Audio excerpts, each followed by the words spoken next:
네, 저희는 이제 부활의 기쁨의 영광을 누리는 기쁨의 50일을 또 저 절기를 보냅니다. 이뿐만이 아니라 1년 365일 일평생 우리의 삶의 참 기쁨은 그저 나 같은 죄인 살려주시고 우리를 버리지 아니하시고 천국 백성 삼아주신 그 어떤 것과 정말 바꿀 수도 비교할 수 없는 그 은혜와 사랑을 받은 하나님의 백성임 그 자체가 우리에게 진정한 기쁨이 되시길 간절히 소망합니다. 무엇이 있고 없어서의 우리의 기쁨이 있고 없는 것이 아니라 그저 오늘도 여전히 임마누엘 나와 함께 하시는 예수님 때문에 기쁨이 넘치는 거죠.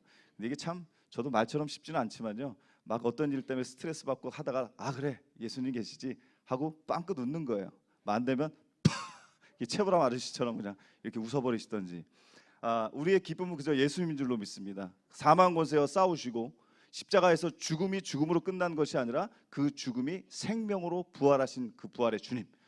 오늘 우리의 삶의 자리에서도 죽음이 죽음으로 끝나는 것이 아니라 또 병약한 가운데 물론 우리의 뜻과 우리의 방식과 우리의 때와 그 기간은 다를지라도 하나님께서 이 땅의 영적 아픔과 육신의 질병으로 고통당하는 자들에게 그 치유 회복의 역사를 경험하실 줄로 믿습니다. 예전에도 한번 드렸던 말씀인 것 같은데 너무나 사랑했던 사람이 있었는데 이 사랑하는 사람이 진짜 사랑했는지 잘 모르겠어요. 사랑했겠죠. 그래서 부부가 됐겠죠. 어찌 됐든 간에 남편이 지병에 걸려서 결국에는 이제 얼마 살 날이 남지 않았어요. 그 병상 가운데 있는 남편이 너무나 막 힘들어하니까 어느 날 이제 마지막으로 사랑하는 아내에게 유언을 합니다. 아내도 머뭇머뭇거리는 남편의 말을 귀에 대면서 입에 귀를 대며 그 유언이 뭐냐고 물어봅니다. 내가 한 가지만 제발 부탁하겠다. 내가 죽거들랑 여보 그런 말 하지 마세요. 아내는 막 그러죠. 그래도 내가 죽거들랑 꼭 우리 옆집 김 씨랑 결혼해 주길 바래. 이런 유언을 내는 거예요. 아니 왜요? 당신에게 복수하는 길은 그 길밖에 없어. 이해가 안 되시는 분 계신지 모르겠다. 그렇게 살아가지 마시고 정말 사랑하는 사람이 나을 수 있는 그 비결 또 그 방법 또 그것을 오늘 본문 속회공과에서 사랑하는 자를 낫게 한 열심, 우리가 너무나 잘 아는 중풍병자의 어떤 그 이야기를 통해서 같이 은혜를 나누고자 합니다. 오늘 본문은 예수님의 사역이 갈릴리 지역에서 이제 세례를 받으시고 또 복음을 전파하시고 또 어부들 제자들을 부르셨고 또 그 지역에서 귀신 들린 자 또 많은 병자들을 고치셨던 일들이 많은 이들에게 전파되어졌고요. 또 그러다 보니까 그 소문이 많은 사람들에게 널리 퍼지게 된 것. 그래서 많은 사람들이 예수님의 소문을 들었겠죠.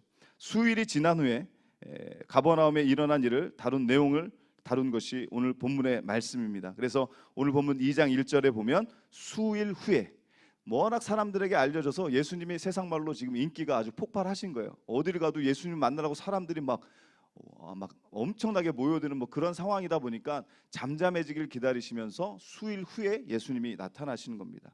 자, 수일 후에 다시 가버나움으로 예수님이 들어오게 되십니다. 예수님이 또 가버나움에 들어오셨다는 그 소식이 전해지자 사람들이 예수님 계신 곳으로 몰려들기 시작합니다.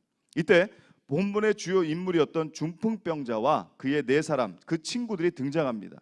중풍병자의 친구들은 사람들 때문에 예수님께 접근하는 것이 어렵다고 판단해서 너무나 사람이 인파가 많으니까 도저히 예수님께로 갈 수가 없어요. 그래서 그들은 극단적인 방법을 사용해서 예수님께 나아가게 됩니다.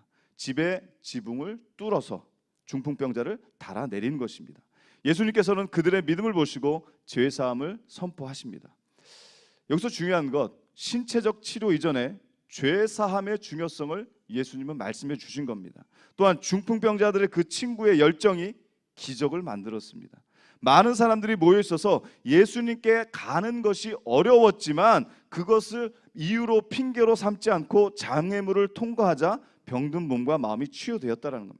우리가 어떤 것을 하기 위해서 이렇게 예수님께 나아가다가 무엇 때문에 어떤 이유와 환경, 조건 때문에 중도에 포기하는 것이 아니라 그 때문에 합리화해서 그래 지금은 아닌 것 같아라고 멈추는 것이 아니라 돌아서는 것이 아니라 이유와 핑계를 삼는 것이 아니라 그 장애물을 통과했을 때 그 치유의 역사를 경험하게 될 줄로 믿습니다. 사랑하는 성도 여러분, 오늘 본문을 통해 속회 공과에서 얘기하는 사랑하는 자를 낫게 한 열심, 오늘 내가 사랑하는 사람이 있으십니까? 그가 혹시 아프고 병들어 있습니까? 중풍병자의 친구들의 그 열심이, 그 열정이 오늘 우리에게도 있어지기를 간절히 소망합니다. 우리가 사랑하는 자가 누구에 있습니까? 내 이웃입니다. 가족입니다. 우리 성도들입니다. 그 사랑하는 자를 치유하는, 낫게 하려면 어떻게 해야 되는가? 공과에서 말하는 세 가지를 짧게 같이 그 공과를 중심으로 살펴보도록 하겠습니다. 첫 번째로 내일로 알고 기회를 놓치지 말아야 된다라는 겁니다. 오늘 본문 1절과 2절 말씀을 같이 한번 다시 읽습니다. 시작. 수일 후에 예수께서 다시 가버나움에 들어가시니 집에 계시다는 소문이 들린지라 많은 사람이 모여서 문 앞까지도 들어설 자리가 없게 되었는데 예수께서 그들에게 도를 말씀하시더니. 아멘. 우리 예수님께서는요, 갈릴리 지역에서 하나님 나라 복음 사역을 감당하셨습니다. 복음 전파하시는 것뿐만이 아니라 각종 질병에 시달린 사람들, 또 귀신 들린 사람들을 또 치유하셨습니다. 이러한 사역들로 인해서 예수님의 그 대중적인 인기는 정말로 엄청났습니다. 날로 높아져 갔습니다. 아마 방탄소년보다 더했을 것 같습니다. 그러나 예수님은 이러한 대중적 인기가 당신의 사역에 결코 도움이 되지 않는다라는 걸 아셨어요. 그래서 사람들의 관심이 잦아들도록 기다리시다가 수일이 지난 후에 가버나움에 다시 들어가신 것입니다. 어제 새벽에 제가 요한복음 20장 그 도마의 의심을 믿음으로 바꾸신 예수님에 대해서 전한 말씀이 있는데, 이적과 표적이 우리가 무시할 수 없습니다. 그러나 이적과 표적을 보고 우리가 믿는 것이 아니라 우리는 하나님의 말씀, 그 말씀을 믿는 거예요. 그 이적과 표적이 예수님도 당신이 느끼시기에 당신의 사역에 도움이 될 것 같지 않아서 사람들이 그 이적과 표적을 통해서 치유의 역사를 통해서 이런 것을 보고 많은 사람들이 몰려들어서 정말 중요한 것을 그들에게 알려주시기 위해서 잠잠해진 후에 수일이 지난 다음에 예수님도 나가신 것입니다. 우리는 그렇습니다. 내가 직접 본 것, 내가 경험한 것, 또 경험할 수 있는 것, 그것을 믿는 거죠. 우리 인간들이 보통 그렇습니다. 그래서 예수님을 믿으면서도 기적을 체험하고 성령의 은사를 체험하기 위해서 많은 사람들이 그 집회, 은사 집회를 많이 찾아다니기도 합니다. 그러나 우리가 진짜 믿어야 하는 것은 우리의 오감을 자극하고 우리의 또 그 오감을 자극하는 경험, 어떤 신비적 체험, 이런 것만이 아니라 오직 우리에게 주시는 하나님의 말씀이 가장 중요하다는 것입니다. 그 말씀을 믿음으로 받아들인 사람이 복된 사람입니다. 그래서 말씀드렸듯이 또 우리가 잘 아는 것처럼 믿음은 보고 가는 것이라는 겁니다. 믿음은 반드시 눈으로 직접 보고 확인하는가? 믿음은 보고 가는 것이 아니라 믿고 가는 것입니다. 바뀌었네요. 따라하시겠습니다. 믿음은 보고 가는 것이 아니라 믿고 가는 것이다. 우리의 삶의 현상과 어떤 문제, 환경, 조건을 보고 가는 것이 아니라 우리가 진짜 보는 것은 하나님의 말씀을 믿음으로 보고 영안의 눈으로 보고 가는 것이죠. 육안으로는 보이지 않지만, 갈 바를 알지 못하지만, 눈에 보여진 것은 없지만 믿음으로 갔던 노아와 아브라함을 통해서 히브리서 11장에 증거한 것처럼 오늘 우리도 마찬가지죠. 보고 가는 것이 아니라 그저 믿고 가는 자에게, 보고 믿는 것이 아니라 보지 않고 믿는 것이 더 복되더라고 말씀하신 예수님의 그 말씀. 그래서 우리는 그 믿음을 통해 나아가는 하나님의 백성이 되어야 된다는 것입니다. 그러면 그 믿음은 잘하는 것처럼 하나님의, 우리의 믿음이 어떻게 하면 생기느냐? 뭐 성령의 역사도 중요하지만 우리가 하나님의 말씀을 들으면 믿음이 생기는 줄로 믿습니다. 그래서 로마서 10장 17절 말씀에 이렇게 말씀하죠.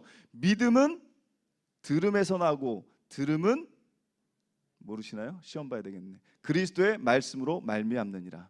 우리가 듣긴 듣되 아무거나 들어서는 안 됩니다. 엄한 소리, 세상의 철학, 지식이 아닙니다. 하나님의 말씀, 그리스도의 말씀을 들을 때 믿음은 생긴다라고 말씀하고 있습니다.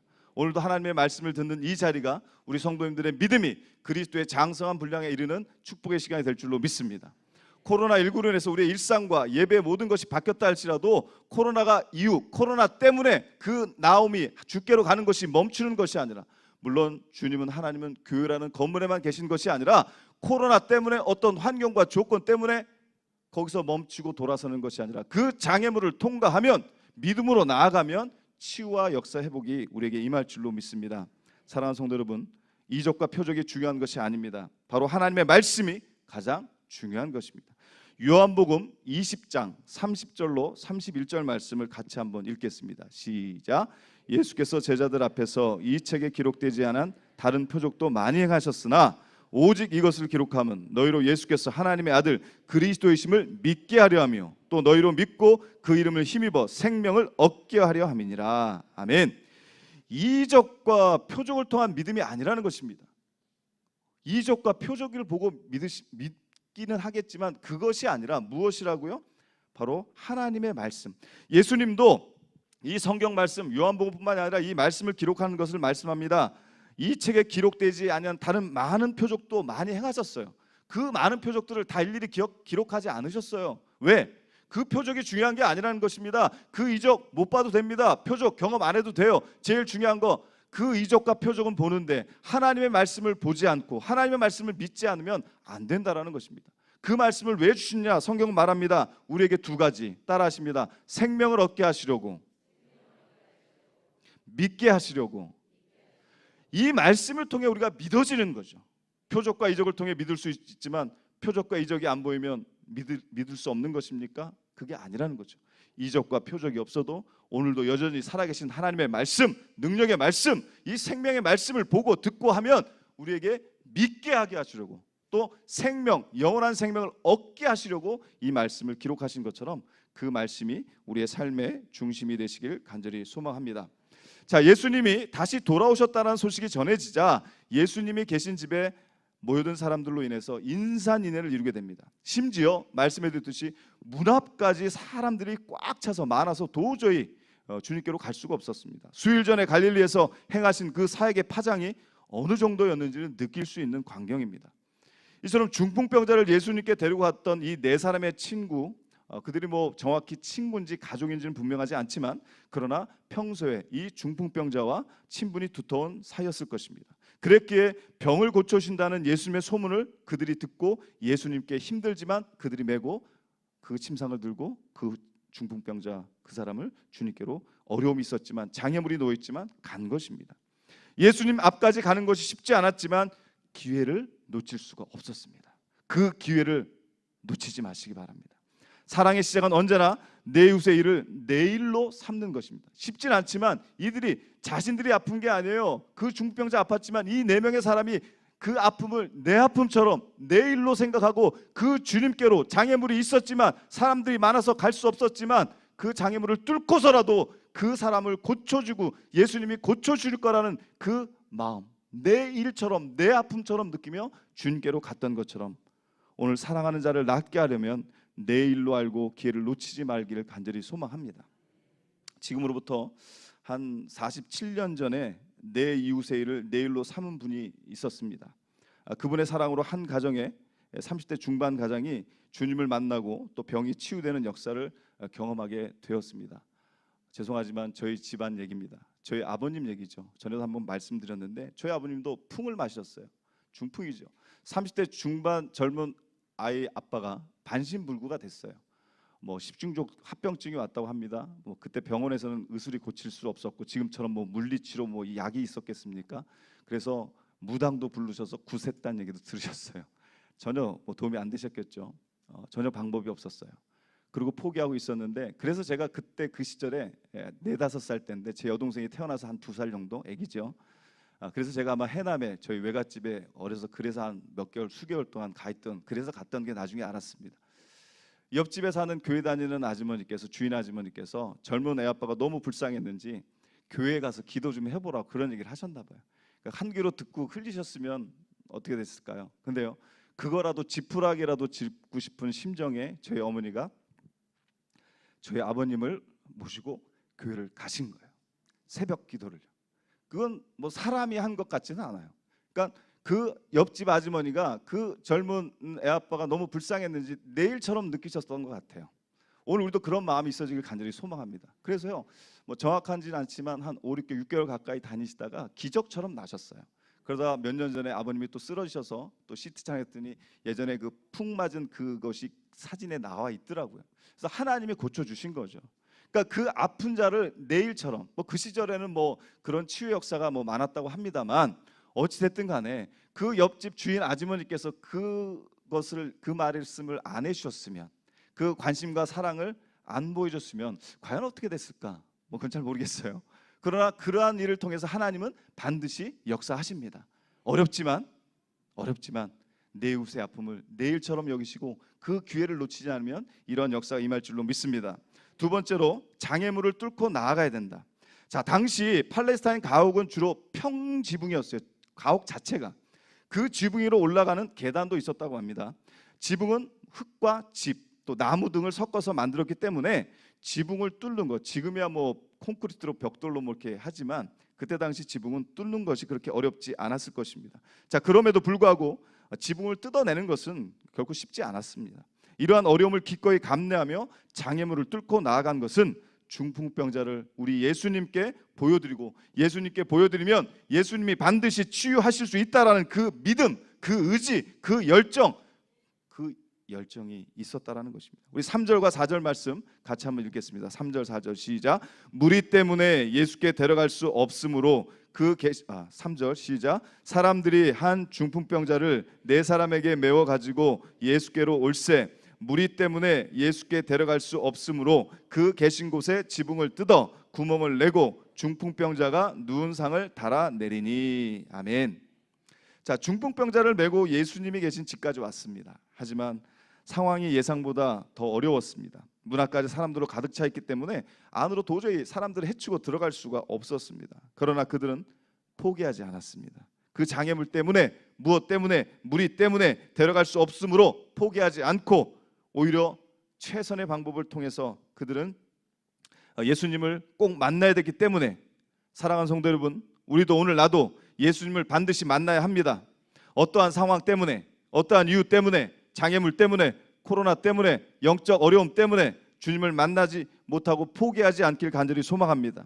문제를 바라보다가 멈춰서서 주저앉아 있고 포기하지는 않으셨습니까? 문제만을 보지 마시고 늘 말씀드리고 선포하는 것처럼 문제보다 크신 하나님을 바라보시길 간절히 소망합니다. 우리 앞에 놓여있는 홍해바다가, 뒤에는 애굽의 철병거가 주기로 합니다. 세상 말로 진퇴양난의 상황입니다. 문제만 보면 우리는 어떻게 할 수가 없습니다. 그러나 하늘은 열려 있습니다. 사방이 우겨싸임을 당해도 쌓이지 않습니다. 답답한 일을 당해도 낙심하지 않습니다. 박해를 받아도 버림받지 않습니다. 거꾸로 뜸을 당해도 망하지 않습니다. 왜? 하나님이 함께 하시니까. 이는 심히 큰 능력은 내게 있는 것이 아닙니다. 나는 홍해바다를 가를 수 없습니다. 이는 심히 큰 능력은 하나님께 있기 때문에 하나님이 홍해바다를 가르셨습니다. 그 문제보다 크신 하나님이 골리앗 같은 커다란 문제를 쓰러뜨리셨습니다. 견고한 여리고성, 그 하나님이 그 견고한 여리고성도 하나님의 능력으로 허물어뜨리셨습니다. 그 하나님이 오늘도 믿음이 있는 자들에게 동일하게 역사하실 줄로 믿습니다. 어떠한 일에든 장애물은 있죠. 어떠한 일에든 문제가 있습니다. 그 많은 무리 때문에 나아가기 힘들어서 그들이 포기한 게 아닙니다. 그 문제가 있었지만, 그 때문이라는 장애물, 문제가 있었지만 그들은 포기하지 않고 믿음으로 나아갔습니다. 중풍병자 친구들이 보여줬던 그 사랑과 열정이 암담했던 장애물을 제거합니다. 사랑하는 성도 여러분, 장애물을 뚫고 나가서 주님의 역사를 경험하게 되시길 주님의 이름으로 간절히 축원합니다. 세 번째, 할 일을 다한 주님께 맡겨야 됩니다. 오늘 본문 5절로 12절 말씀인데 먼저 5절 말씀 한번 읽습니다. 5절 시작. 예수께서 그들의 믿음을 보시고 중풍병자에게 이르시되 작은 자야 내 죄사함을 받았느니라 하시니. 아멘. 예수님은요, 무엇을 보시고요? 그들의 믿음을 보시고 치유해 주셨습니다. 그리고 중풍병자를 향해서 내 죄 사함을 받았느니라. 이 죄의 문제를 다루신 거예요. 자신의 병을 죄의 징벌로 여겼던 중풍병자에게 그의 굴레에서 벗어나도록 죄 사함의 말씀을 통해서 위로하시고 치유하신 것입니다. 죄 사함에 대해서 강조하죠. 오늘 5절 읽었지만 9절 말씀에도 보면 중풍병자에게 내 죄 사함을 받았느니라. 또 10절 말씀에도 보니까 이어서 그러나 인자가 땅에서 죄를 사하는 권세가 있는 줄을 너희로 알게 하려 하노나. 이 죄 사함의 문제, 이 본질적인 문제를 알려주신 것입니다. 그래서 우리 잘 아는 말씀 있죠. 야고보서 5장 15절로 16절 말씀 자막 보시면서 같이 읽습니다. 시작. 믿음의 기도는 병든 자를 구원하리니 주께서 그를 일으키시리라. 혹시 죄를 범하였을지라도 사하심을 받으리라. 그러므로 너희 죄를 서로 고백하며 병이 낫기를 위하여 서로 기도하라. 의인의 간구는 역사하는 힘이 큼이니라. 아멘. 믿음의 기도가 병든 자를 구원하는데, 죄의 문제, 너희 죄를 서로 고백하라. 회개하며 죄의 문제가 해결되면 의인의 간구는 역사하는 힘이 크다. 죄인의 간구는 역사할 수가 없습니다. 회개함을, 죄를 고백함을 통해서 죄의 문제가 해결되니까, 죄사함 받으니까 죄인의 간구가 아니라 의인의 간구가 되니까 역사하는 힘이 큼. 이 죄인의 간구가 아닌 의인의 간구를 통해서 하나님은 치유하시고 회복하심을 믿으시기 바랍니다. 무슨 기도? 믿음의 기도. 의인의 간구가 반드시 치유하실 것입니다. 11절로 12절 말씀을 또 끝으로 한번 읽겠습니다. 11절과 12절입니다. 시작. 내가 내게 이르노니 일어나 내 상을 가지고 집으로 가라 하시니 그가 일어나 곧 상을 가지고 모든 사람 앞에서 나가거늘 그들이 다 놀라 하나님께 영광을 돌리며 이르되 우리가 이런 일을 도무지 보지 못하였다 하더라. 아멘. 내 상을 가지고 집으로 가라. 이 말씀대로 중풍병자는 결국 치유받고 회복되어서 일어나 그곳을 떠나게 됩니다. 이 광경을 봤던 서기관들, 신성모독을 의심했던 서기관들마저도 죄사함과 치유의 권세 앞에서 그들은 아무 말도 못하고 잠잠했습니다. 사랑하는 성도 여러분, 하나님의 은혜와 우리 사람의 믿음의 열정, 우리 사람의 믿음의 수고, 이것이 합해질 때 하나님의 역사는 반드시 임합니다. 중풍병자와 그 친구들을 제할 역할을 다했고 예수님은 치유의 기적을 베풀어 주셨습니다. 그 중풍병자의 아픔을 나의 아픔으로 알고 그 아픔이 주님께로 데려갈 때 그 믿음의 열정, 그것을 가지고 그 장애물이 있어서 많은 무리 때문에 다가갈 수 없으므로 그냥 돌아온 것이 아니라 그 장애물을 뚫고 나갔을 때 그 다한 후에 주님께 맡겨드렸더니 우리의 믿음의 수고와 믿음의 열정과 하나님께 믿음으로 신뢰하며 모든 것 주님께 맡길 때 하나님은 그 믿음을 통해 반드시 역사하신다라는 것입니다. 오늘 우리 모두도 그러한 치유와 기적의 역사를 경험하시길 간절히 소망합니다. 늘 말씀드리죠. 우리가 볼 때 기적이지 세상을 창조하신 전지전능하신 하나님, 무에서 유를 창조하신 하나님은 상식과도 같은 일이에요. 우리가 기적이지 하나님은 기적이 아니에요. 그것을 체험한 기적이 상식이 되는 것은 우리의 믿음을 통해 하나님은 동일하게 역사하실 것입니다. 오늘의 말씀을 마치겠습니다. 치유를 받고 가장 기뻐한 사람은 그 회복되었던 중풍병자 본인뿐만이 아니라 그를 메고 갔던 네 사람, 그 친구들, 그의 이웃이었습니다. 그들의 기쁨도 그에 못지 않았을 것입니다. 형제를, 내 가족을, 이웃을 사랑하는데 어려움과 장애물이 있지만 그것을 통과하면 주님이 베푸시는 치유의 기적을 경험하게 될 줄로 믿습니다. 사랑하는 성도 여러분, 그러한 믿음과 사람의 섬김을 통해 사랑하는 자를 낫게 하는 그 열심, 사랑하는 자를 낫게 하는 그 열심의 믿음을 통해 치유와 회복을 경험하셔서 하나님 앞에 영광 올려드리는 우리 모두가 되시길 간절히 축복합니다. 아멘.